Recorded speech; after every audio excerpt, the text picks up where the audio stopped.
Quisiera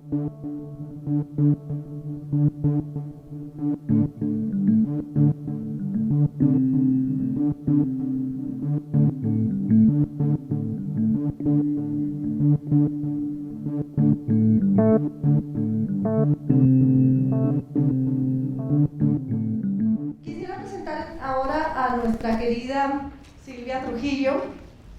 Es socióloga uruguaya, feminista, activa, con una maestría sobre derechos de las mujeres en la Universidad de San Carlos de Guatemala.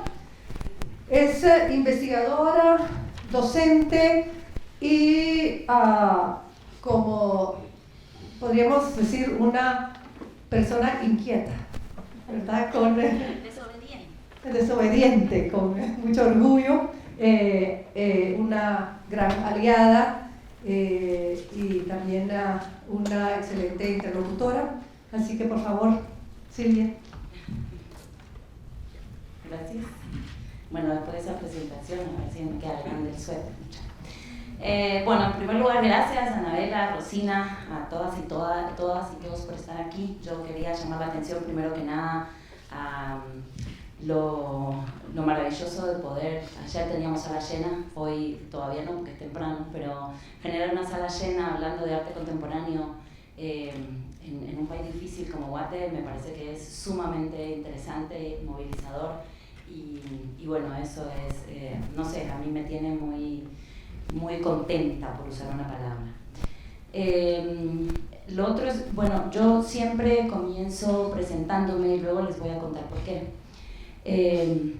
Entonces ya Anabela comentó algunas cosas. Soy Silvia Lilian Trujillo Cordobés. Enfatizo mis dos apellidos porque en el sistema patriarcal el apellido de nuestras madres se nos borra.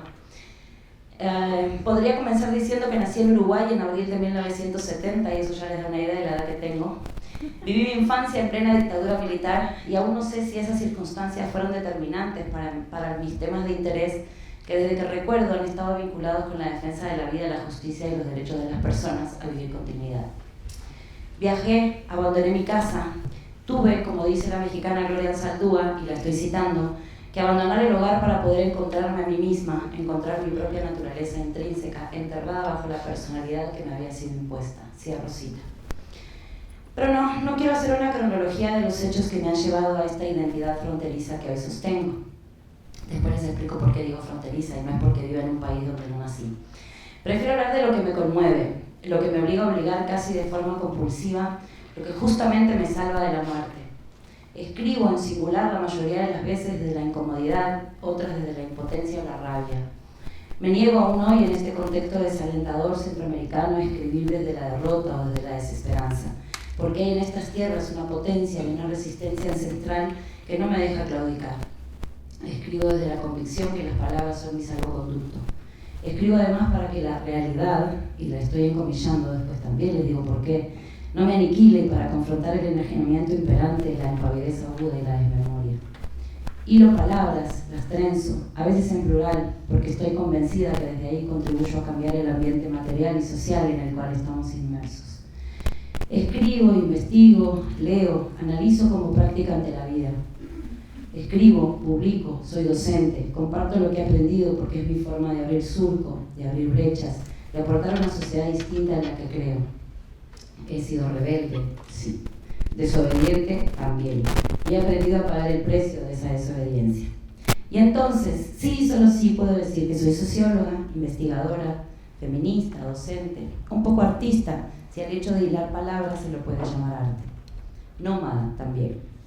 Puedo decir además que estudié y me gradué en la Universidad de Buenos Aires a fines de los 90 y que salí corriendo como miles de rioplatenses cuando la crisis socioeconómica y política del 2001 nos estalló en la cara.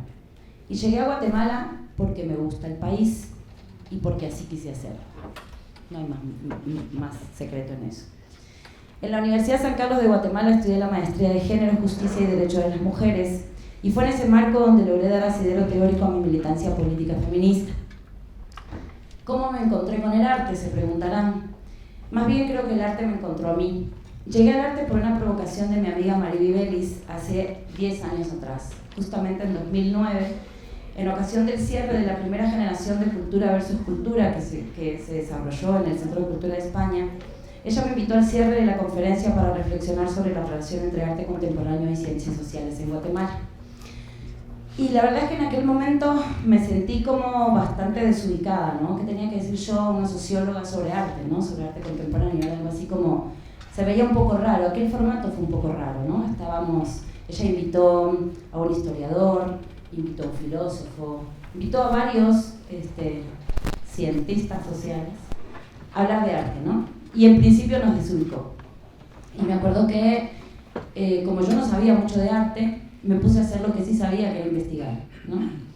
Y ahí tuve como el primer sopapo, ¿verdad? Porque si bien es cierto que me encontré con pocas experiencias de la sociología, de las ciencias sociales hacia el arte, y más sí del arte hacia las ciencias sociales, me pasó algo que trascendió eso, y fue que justamente encontré la potencialidad del arte. ¿Y por qué digo esto? Porque, insisto, yo venía del mundo de las ciencias sociales, de esa rigidez de la academia, y de repente me encuentro con el arte que tiene justamente la potencialidad de decir las cosas de una manera mucho más profunda, de poner en evidencia los problemas sociales de una manera que las ciencias sociales, corroídas como están todavía por el positivismo, no pueden. Aún hoy no pueden, aunque después vamos a hablar de cómo el pensamiento colonial empieza como a permear, pero definitivamente fue una nueva frontera que crucé, y fue un desafío que me llevó, digamos, a meterme en el mundo del arte, del cual me salí, ¿no? Estoy siempre como en la frontera entre las ciencias sociales y el arte, ¿no? Justamente citaba déjenme que la encuentre, a Susan Hiller. Ella dice, ella justamente además también era fue antropóloga, acaba de fallecer, fue antropóloga, pero se movió al arte, porque me imagino que le pasaron cosas similares con la antropología, que encontró algunos límites. Pero ella dice, en el arte, el espectador, o sea, quien observa, puede verse obligado a una situación que crea empatía, lo que no se puede hacer en las ciencias sociales. Y bueno, Eureka, como decía, estaba en una nueva frontera entre las ciencias sociales y el arte. ¿Frontera, me pregunto ahora, o puente? Y después voy a abordar un poco sobre eso. Bueno, sigo un poco contando quién soy. Aquí en Guatemala, además de trabajar para la revista feminista La Cuerda, soy columnista en Plaza Pública, en la revista Cultural Esquisses. Ayer hablábamos justamente de la importancia de los medios de comunicación y de la ausencia del periodismo cultural, y yo lamento profundamente que Esquisses, que fue una de las pocas revistas culturales que tenemos, cierra justamente porque no se puede sostener, ¿no? Estas son las cosas que pasan en este país, ¿no? Soy docente de algunos cursos de investigación en la Universidad de Landívar, y esta soy desde aquí anuncio. ¿Por qué parto de describir quién soy? ¿Por qué les robo estos minutos de su tiempo para describir quién soy? No porque esté parada sobre mi ego, sino porque lo que voy a decir no es neutral. Yo no creo en la existencia de la objetividad, categoría de la modernidad, más que ninguna otra, ni en la ciencia, ni en el periodismo, ni en nada que parta diciéndome que es objetivo y que es verdad con mayúscula.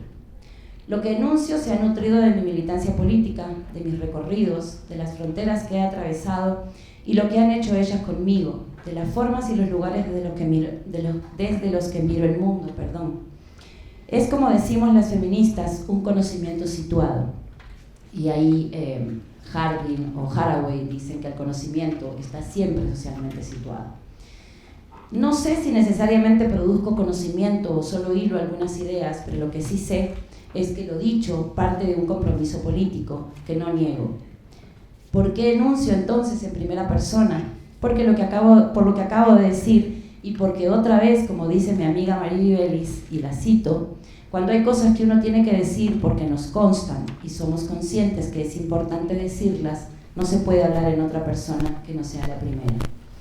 Hablando de los surcos, Mariby iba a estar aquí, lamentablemente no pudo por compromisos académicos, pero en estos días nos hemos hablado mucho, ¿no? Y entonces fue maravilloso reconocer que si bien ella fue la persona que me abrió a mí las puertas al mundo del arte, yo dejé un surco en ella para hablar de feminismo. y para mirar desde el feminismo.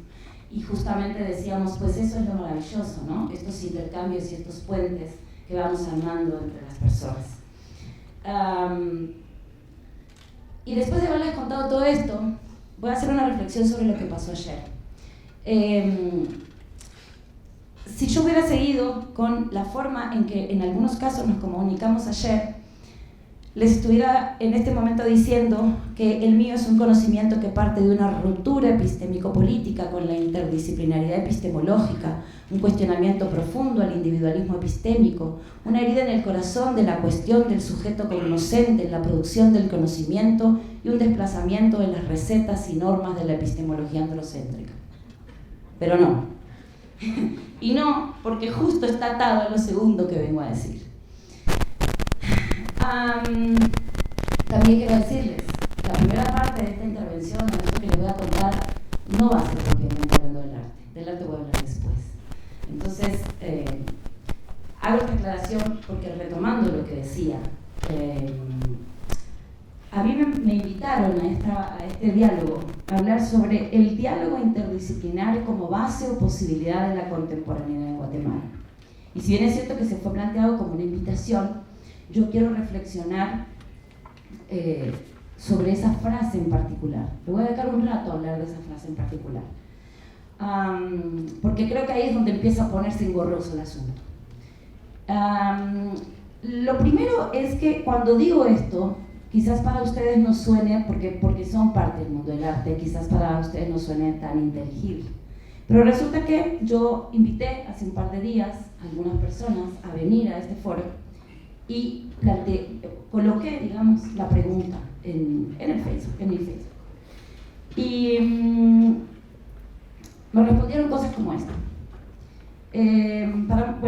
Para muchas personas que no son del mundo del arte, me ponen: no entendí de qué vas a hablar, me dijo una socióloga. Algo complicado el título, me dijo una comunicadora. Y otra me dijo, y la cito textual: confirma mi percepción de que quienes se dedican al arte siempre nos hacen sentir a las y los demás como si ellos fueran de Marte y nosotras y nosotros simples terrícolas, en los albores de la humanidad. Necesitan alguna asesoría de comunicación, terminó diciendo. ¿Por qué se los cuento? Porque efectivamente así perciben muchas personas a quienes se dedican a la producción de arte y a las y los artistas, como de Marte.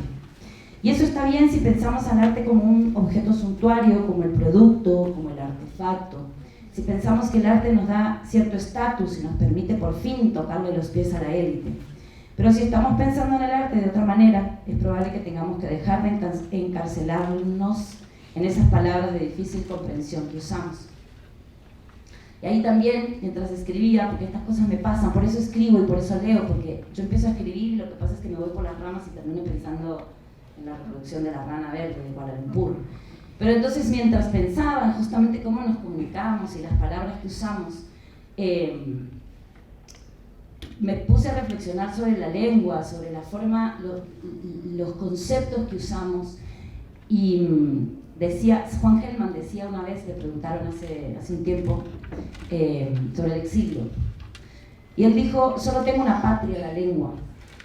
Y yo me quedé pensando en eso, ¿verdad? Porque a veces justamente a mí me cuesta mucho pensar en la patria. E insisto, y no solamente porque no vivo en mi patria, es porque no creo en el concepto de la patria. Porque la patria representa valores que no tienen que ver con lo que yo pienso de la vida. Y entonces, claro, por eso a veces me cuesta tanto comunicarme con ese lenguaje prestado, que es el lenguaje de la patria, el lenguaje del patriarcado. Y bueno, entiendo la importancia de usar conceptos, porque nosotras las feministas hemos creado justamente conceptos, pero entiendo también la importancia de hacer traducibles esos conceptos, porque si no, no nos sirven de nada, si no hablamos entre conversos y conversas. Entonces, tendríamos que reflexionar un poco, y hoy la invitación también tiene que ver con eso. Entonces voy a comenzar a desarmar la frase. Hablemos de la interdisciplinariedad o del diálogo interdisciplinar, de esas otras formas de decir lo mismo. Por ejemplo, por interdisciplinariedad entendemos por lo menos 4 cosas: pluridisciplinariedad, multidisciplinariedad, interdisciplinariedad y transdisciplinariedad, que al final es Lo mismo con matices en sus ambigüedades. Es de esos... y entonces, justamente, cuando hablamos de estas palabras, ¿a qué paradigma nos remite? Que es un poco la insistencia que yo voy a hacer hoy con todas y todos, ¿no? ¿A qué paradigma nos remite? ¿En qué lugar del mundo nos ubica? Porque desde un contexto epistemológico remite a la transferencia de conocimientos entre disciplinas y entre sujetos, personas.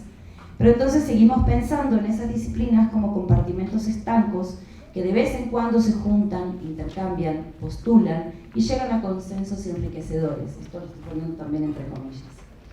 En esta acepción, la palabra está sentada en la extrema especialización del conocimiento y su posterior apropiación alienada para explicar el desarrollo de la ciencia o el desarrollo. Pero además también quiero cuestionar esta idea de consensos. Permítaseme enunciar frente a esta idea del consenso porque como siempre hay relaciones de poder, no solo entre las ciencias, ayer lo hablábamos justamente aquí, decíamos, hay como una culpa de ciencias menores, decíamos ayer, pero hay algunas ciencias que son como más válidas que otras, sino incluso entre personas, es decir, no tiene la misma validez si yo me siento a conversar con un hombre cis, con un académico, blanco, urbano, clase media, clase media alta, es decir, esa voz es la voz autorizada, la mía siempre es la otra voz. La mía, la de los pueblos indígenas, la de un montón de sujetos y sujetas subalternizadas. Entonces resulta que eso a lo que estamos llamando consenso y que lo hemos dado por hecho, capaz que no es tan consenso, capaz que es justamente la voz que logró primar. Eso, no son consensos tan consensos los que se alcanzan en esos diálogos. Pero además no se trata solamente de juntar a personas con diferentes perspectivas y disciplinas, porque eso es solo un montaje, una mera performatividad de escenarios, dirá Olga Pombo. Que eso es mucho lo que se estila hoy, ¿no? Porque estamos de moda, la interdisciplinaridad está de moda, ¿no? Es como esta cosa de juntemos a varias personas, los medios de comunicación suelen hacerlo, ¿no? Juntemos a varias personas, que digan cada uno y cada una lo que piensa, y entonces ya ahí está la interdisciplinaridad. Y además de que ese es un uso bastante trivial, no sé si justamente eso es lo que queremos. De hecho, Pombo se atreve a más y dice, cito, que la palabra está gastada, que la tarea de hablar sobre ella es difícil o incluso imposible, que la palabra es eventualmente demasiado amplia, que posiblemente mejor sería abandonarla o encontrar otro que estuviera en condiciones de significar con precisión las diversas determinaciones que por la palabra interdisciplinaridad se dejan pensar. Pero supongamos que sí hay, y cerré la cita, supongamos que sí hay una fusión enriquecedora. Y entonces comienzo a preguntarme, ¿cómo evitaremos la pulsión homogeneizante a la que parece apuntar aquello que queremos combinar o fusionar?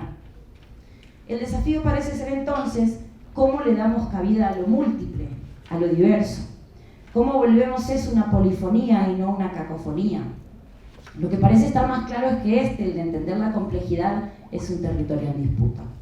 Los paradigmas que nos dotó la modernidad se nos quedaron cortos, insuficientes, monocromáticos.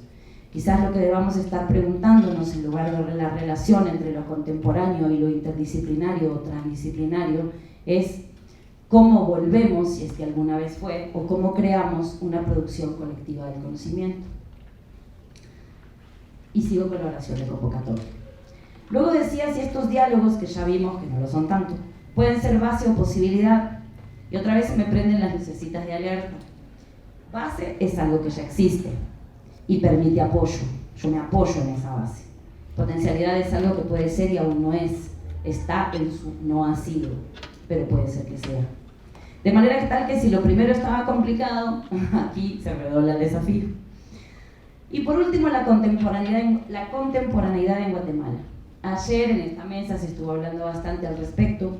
Coincido con la afirmación acerca de que pensar la contemporaneidad ahora es clave. Y me sigo preguntando, tal y como hacíamos ayer, ¿será que existe la contemporaneidad en Guatemala? ¿Existe como posibilidad? En realidad, algo que ayer intentamos respondernos es, ¿qué es esa cosa llamada contemporaneidad? sea, nos referimos a lo actual y en todo caso qué temporalidad tiene eso definido como actual.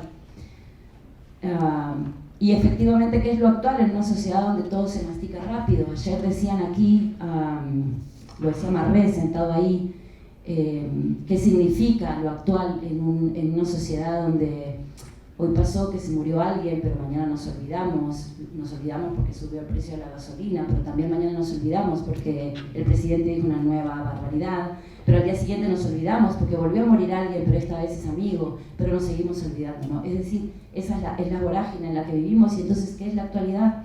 ¿Qué define lo actual? Y entonces, ¿será que lo contemporáneo está inextricablemente unido al preguntar sobre lo que no se debe? Al ser roncha, como decía ayer también Regina José Galindo. Así que, como he sido una desobediente, hoy también lo seré, y en lugar de responder a la pregunta de si puede el diálogo interdisciplinar ser base o posibilidad de la contemporaneidad en Guatemala, que en realidad a mí me condujo a más preguntas que respuestas, les voy a invitar a reflexionar sobre otra cosa, y es sobre qué significa hacer arte en la contemporaneidad o en la actualidad en Guatemala. Y eso conlleva una serie de otras preguntas. Porque voy a citar a un filósofo argentino que las generaciones a las que les doy clase escuchan mucho, y se llama Darío Stanraiver. Y él dice que hacer filosofía es rascarse donde no pica. ¿Y cuál será el sentido de rascarse donde no pica, va? Porque al final, si no pica, ¿para qué te lo rascas? Pero él dice, lo que pasa es que no te pica porque tenés la mitad del cuerpo adormecida. Y cuando te la empezás a rascar, te das cuenta que sí pica. ¿Cómo no te va a picar esta realidad? ¿Cómo no te va a hacer roncha esta realidad? Y entonces un poco esa es mi intención el día de hoy, ¿no? Rascar donde no pica, para darnos cuenta que efectivamente, capaz que sí hay algo que está dando vuelta ahí que molesta. Y entonces lo cito porque quizás cuando miramos la realidad o las realidades, yo prefiero hablar siempre de realidades, desde esas lentes que las miramos, no estamos viendo lo que duele, lo que pica, que lo que hace roncha. Y entonces parece que la pregunta de fondo es ¿desde dónde se está mirando, interpretando, juzgando, viviendo esa realidad? Y ahí otra pregunta. Si te estás preguntando en este momento si hay que discutir sobre eso que le pica, le duele o le hace roncha a los otros y otras, que no es nosotros y nosotras, entonces lo que en verdad hay que debatir son los privilegios. ¿Qué significa entonces hacer arte en este país en este momento? ¿Qué problemas miramos? ¿Quién decide cuáles son los temas sobre los que tenemos que discutir? Porque, por ejemplo, para mí es importantísimo discutir hoy el aborto, la pedofilia, seguir discutiendo el racismo, hablar de los cuerpos trans, hablar de las disidencias sexuales, de las migraciones humanas, de la barbarie, de la negación de la vida que implica, recién lo hablábamos, hoy con los fundamentalismos, estamos autorizados para matar. Hasta hace muy poco tiempo la negación era discursiva, ahora es real. Digo, ahora un tipo se permite agarrar un arma y matar 9, 10, 29 personas, como el fin de semana pasado en Estados Unidos. Y pareciera que no importa, ¿no? Para mí, de esas cosas tenemos que hablar. Y de muchas otras, seguramente. Postulo entonces que si no nos hacemos estas preguntas previas e intentamos responderlas, es un poco fútil pensar en diálogos. Porque ¿con quiénes dialogamos? ¿Para qué dialogamos? Como también se comentaba ayer en el simposio, ¿seguiremos dialogando entre conversos? Desde nuestros microespacios seguros. Y voy a traer en esta mesa también a alguien que a mí me gusta mucho citar. Yo siempre digo que voy a estas charlas con mis ancestras, ¿no? Siempre las traigo y las siento conmigo. Y entonces voy a citar ahora a Alejandra Pizarnik, que en su poema 23 del árbol de Diana, lo escribió en 1962, dice lo siguiente: una mirada desde la alcantarilla puede ser una visión del mundo. La rebelión consiste en mirar una rosa hasta pulverizarse los ojos. ¿Por qué la cito a Pizarnik en este momento?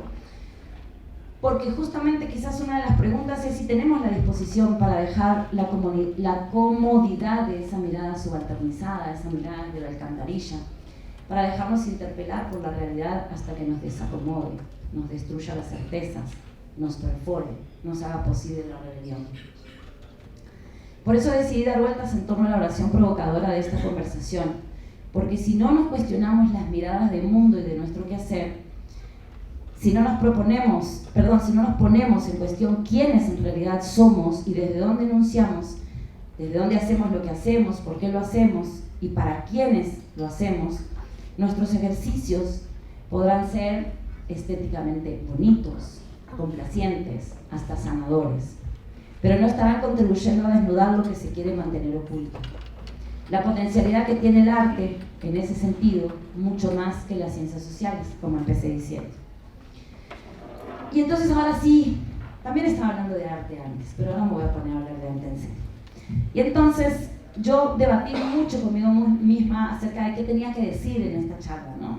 Entonces, durante días estuve pensando, bueno, voy a hacer una cartografía, una especie de genealogía de cómo se dio esta relación entre el arte y las ciencias sociales y del regreso de las ciencias sociales al arte. Y después dije, no, ¿para qué? Eso ya lo sabe, la gente que está ahí ya sabe esas cosas. Pero después dije, no, porque ayer incluso hablábamos de cómo justamente quién registra estas cosas, ¿no? Y muchas cosas pasan al olvido, las hacemos, las presenciamos, no las registramos y entonces se nos olvidan. Y entonces, de todas maneras dije, bueno, aunque no es el punto central de lo que quiero decir, sí quiero recordar algunos ejercicios que hicimos, que se han hecho. Digo hicimos porque algunos participé, no porque me meta de shooter. Insisto, desde el arte a las ciencias sociales o viceversa. Y voy a recordar justamente la segunda cohorte de Cultura versus Cultura en 2010, donde, Jasmine se ríe porque ella estuvo ahí con nosotros, donde efectivamente hicimos dos ejercicios que son los que voy a rescatar. Se hicieron otros, incluso se hizo uno sobre la memoria muy interesante que no recuerdo si logró terminarse, pero se hizo uno que efectivamente tenía la intención de profundizar en la investigación sobre lo político. La propuesta de Cultura versus Cultura fue desde el inicio un taller de investigación y creación colectivo, con lo cual era menester trabajar en equipo para poder relacionar la investigación con la producción artística. Entonces, decía, uno de los ejercicios que voy a citar partió del mundo del arte para llegar a la política y a la comprensión de las lógicas de poder y dominio que encarnan la figura del Estado, y luego para volver al arte. En ese ejercicio se abordó el tema de cómo crear formas de gobernabilidad sin seguir el enfoque multicultural, criticando radicalmente las formas racializadas de entender la etnicidad y posicionándose contra la solución colonizada de crear cuotas en el Congreso para los pueblos indígenas. De esa reflexión surgió la idea de comunidad, no desde las lógicas hegemónicas, sino a partir de intereses comunes. En el camino criticaron las formas como desde la noción de Estado se han determinado las comunidades y cómo se han pretendido incorporar esas comunidades a la estructura de gobierno. De allí trabajaron la idea de comunidad con las y los vendedores de la zona 1, que habían sido los desplazados de una nueva urbanización, el Amate, donde el colectivo se posicionó desde la reapropiación del lugar a partir de un performance que consistía fueron las personas que antes eran vendedoras de la Sexta. Eso mejor se los cuenta Jazz porque fue parte de ese ejercicio, pero yo se lo cuento muy rápido. Las personas que, insisto, eran vendedoras de la Sexta recogieron parte de lo que habían demolido las veredas en la Sexta, y ellas recogieron parte de esto que quedaba, que eran piedras, y los llevaron al Amate, los colocaron en el centro del Amate y construyeron un objeto a partir de eso, ¿no? Pero era su forma de reapropiarse, era su forma de cuestionar justamente estos procesos pensados desde la lógica del Estado que muchas veces se van sobre las personas. Bueno, y yo concluyo este ejercicio, este relato de lo que fue, insisto, después hay registro de ese ejercicio. Fue un ejercicio bien interesante que se ha quedado medio perdido por ahí y sería buenísimo retomarlo como ejercicio y para debatir. Lo curioso es que para este ejercicio los académicos indígenas de la academia abogaban por trasladar el modelo del culturalismo e insistían que esa era la vía. El otro esfuerzo que me gustaría rescatar es el que se hizo en vistas de construir un diagnóstico sobre las condiciones de producción del arte contemporáneo en las últimas 2 décadas, ahora 3, analizadas desde la perspectiva de género. Ahí lo que nos propusimos es ver efectivamente si era distinto o era igual producir arte en Guatemala siendo hombre o siendo mujer. Entrevistamos incluso a varias generaciones de artistas hombres y mujeres y logramos concluir algo que ya sabíamos, pero en realidad lo tuvimos la certeza y la comprobación empírica, diríamos, de la academia. Y logramos concluir que efectivamente sí hay distinciones. Los hombres manifestaron que el arte les ha permitido mostrar al mundo sus interpretaciones y dejar un mensaje, mientras que a las mujeres les interesa a partir de sus propias historias y vivencias como una especie de denuncia de la situación de opresión y discriminación. En sus obras no había pretensión de querer representar a un sujeto hegemónico ni universal, sino de crear a partir del microrrelato, del acontecimiento que es individual y plural a la vez.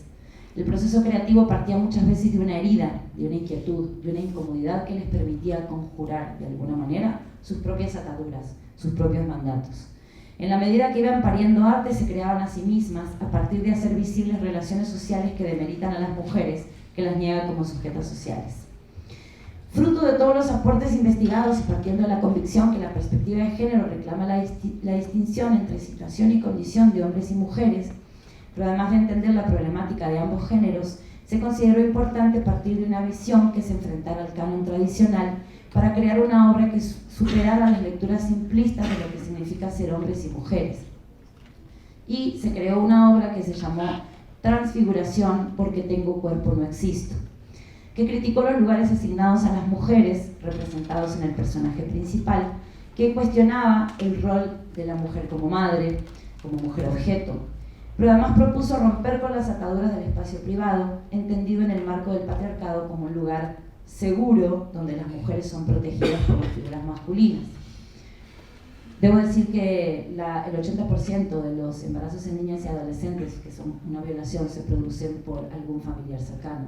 Digo esto en los lugares seguros, le voy a poner un signo de interrogación. Bueno, en fin, eso es parte, digo, esto lo pueden, también hay registro de transfiguración porque tengo nombre no existo, hay que buscarla, pero ahí está y se los dejo también para que, bueno, si tienen ganas, tiempo y quieren, por ahí está. Ha habido otros proyectos desde el arte hacia las ciencias sociales y la historia. Por ejemplo, en 2015 la exposición que curó y dirigió Pablo Ramírez, Guatemala después, repensando el pasado, reimaginando el ahora, donde participaron Benvenuto, Jessica Cairé, Regina José Galindo, Julio Serrano, Ángeles Fernando Pollón, Jasmine Hall, María Jacinta Schott, Sandra Monterroso, Quique Lee, Enrique Pasos, Daniel Prera y otros, como 30 al final. De esa exposición, Guatemala después, quiero rescatar también la pieza que produjeron Jasmine y Alejandro Flores, El olvido que no sabe qué es olvido, que efectivamente se valió de la arqueología como metáfora para abordar el tema del desconocimiento de la guerra rural por parte de la urbe metropolitana guatemalteca. Ese fue otro ejercicio sumamente interesante que tendió puentes entre disciplinas. Otros ejercicios, el propio absurdo. Bueno, en fin, han habido una serie de diversos ejercicios planteados, como digo, en las dos vías. Esta es una relación que no debe pensarse solamente del arte a las ciencias sociales, sino que es un puente, efectivamente. Y también, digamos, las ciencias sociales, en la medida que han ido incorporando el debate decolonial, se han ido acercando, han ido venciendo esa barrera que tenían con respecto al arte, justamente porque el arte, según los cientistas sociales, no tiene el rigor que la academia necesita. Pero yo sigo cuestionando, como digo, cuando decían las fronteras hoy al inicio, no sé cómo voy de tiempo, pero tú parame porque yo parezco cotorro aquí de mengazo.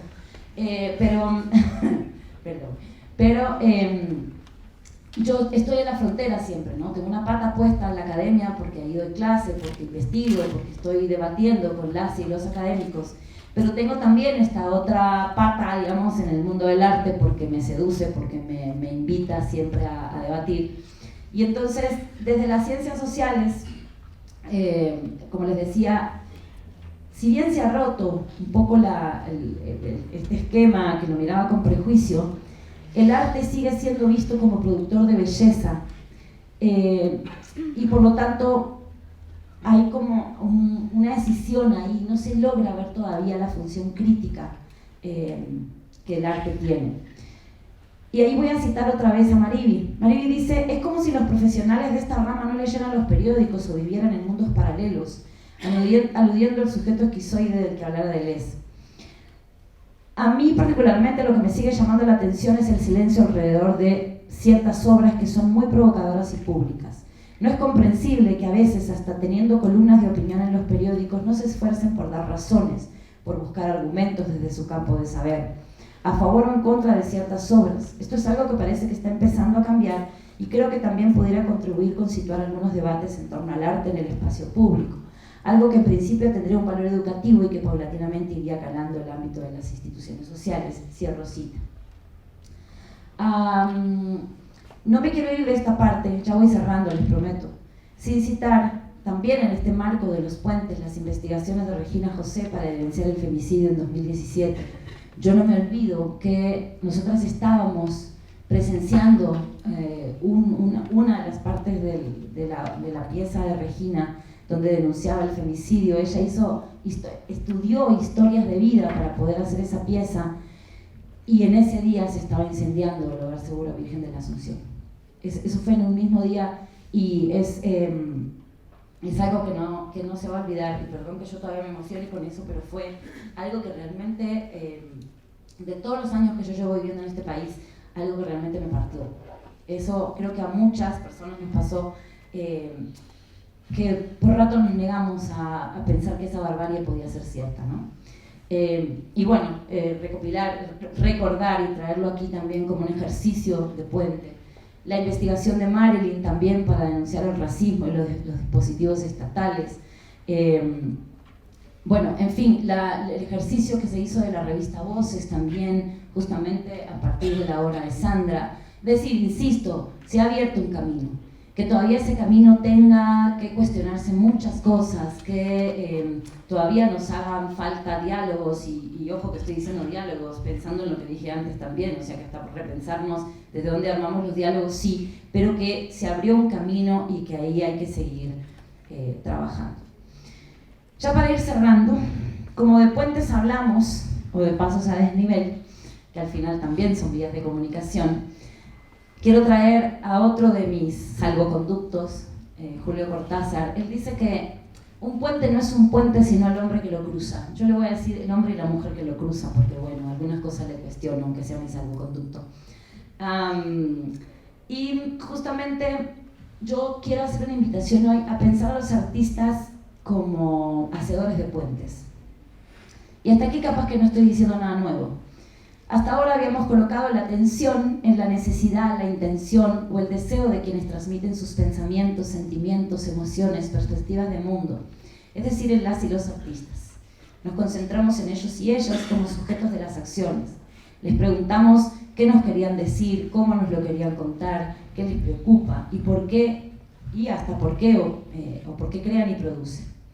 Y así nos quedamos mirando con perplejidad un solo lado de la moneda, uno de los lados del puente, una persona quieta sin atravesar ese puente para que se constituya en tal. Pero si revisamos el concepto y entendemos hacer arte como una relación social, cobran otro sentido los diálogos, porque entonces dialogamos, creamos, pensamos, militamos, hacemos arte como parte de la vida, de una misma vida. No dialogamos, creamos, pensamos, cada persona por separado, aunque sea la misma persona, ¿no? Es como esta idea de la teatralización. Ay, se me acaba de ir el nombre del autor, que plantea que al final cada uno de nosotros lo que tenemos es máscaras que vamos poniendo en cada uno de los espacios donde nos movemos, y al final cuando nos preguntan quiénes somos, él dice, somos la suma de esas máscaras. Pero al final pensar en que somos una persona distinta en cada espacio, creo que nos ata otra vez a esta lógica del compartimento estanco. Y en este momento quiero retomar un concepto de otro de mis amigos, Reyes Josué, que si no estoy mal, ¡ay, te vi! Hola, Reyes Josué. Quiero tomar un concepto de uno de los diálogos que nosotros tuvimos alguna vez. También decir que Josué transitó de la psicología al arte, y él me enseñó un concepto que a mí me gusta mucho y se llama los artistas. Él dice que los artistas son como mutantes, que ahora les voy a leer exactamente, déjenme buscar la cita, sí. Son aquellas personas que caminan en fronteras difusas, que generan lazos y alianzas entre diversos mundos. Yo parto de la definición de mutante que da Josué y quiero transformarla y quiero pensarla y quiero pensar a las y los artistas como polinizadores, como abejas que van de un lugar a otro acarreando vida, porque para mí ese es el rol del arte y de los artistas: vivir, representar. Y ahí abro otro paréntesis, otro dilema que tiene que ver con el derecho a representar. ¿Quién tiene el derecho a representar y quién el derecho de ser representado? Pero bueno, retomo. Mirar con perplejidad, investigar, traducir, conmover, decirnos en un idioma que cale aquello que no queremos o no podemos ver. Y Josué dice otra cosa, y lo cito porque de verdad que me gustó mucho. Hay un texto que escribimos junto con él en un libro que con suerte y buena voluntad del Espíritu Santo, estoy siendo irónica, la Andiva logra publicar, que trabajamos mucho con muchos artistas de Guatemala, y está el libro ahí, esperando que la burocracia universitaria logre hacerlo pasar. Pero en ese diálogo, Josué decía lo siguiente: el artista primigenio es el curandero, el guía, el prehistórico. Lo era porque cantaba, porque conjuraba, era una referencia para lo era porque cantaba, conjuraba, era una referencia para el pueblo. Esas disciplinas no estaban separadas: si cantaba, curaba; si recitaba, invocaba. Y ese es mi modelo. Y un poco esa es la provocación que les quiero dejar hoy. Para lograr esto, vuelvo al punto de inicio. Es necesario despojarnos de nuestras miradas colonizadas y permeadas por la modernidad, porque aunque creamos que la modernidad nunca llegó a Guate, que es algo que también se dice, ¿no? Que vamos a hablar de posmodernidad si la modernidad no llegó a Guate. Yo creo que sí llegó. Las formas como pensamos el Estado, la familia. Si yo les pongo ahora en este momento, que no lo voy a hacer porque no hay tiempo, pero a que ustedes dibujen la familia, la gran mayoría de ustedes va a ser mamá, papá, hijo, hija, perro, gato y la casita esta con el techito hacia 2 aguas.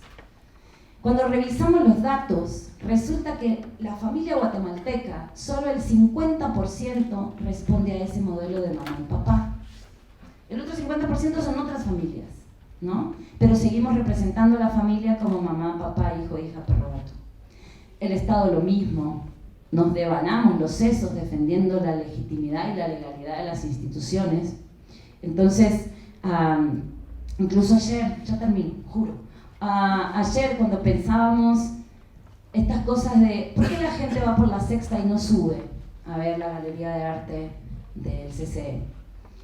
Y yo digo, y si nos damos vuelta y pensamos, ¿por qué no llegamos a la calle donde está la gente? ¿No? No sé. Ahí les dejo la provocación.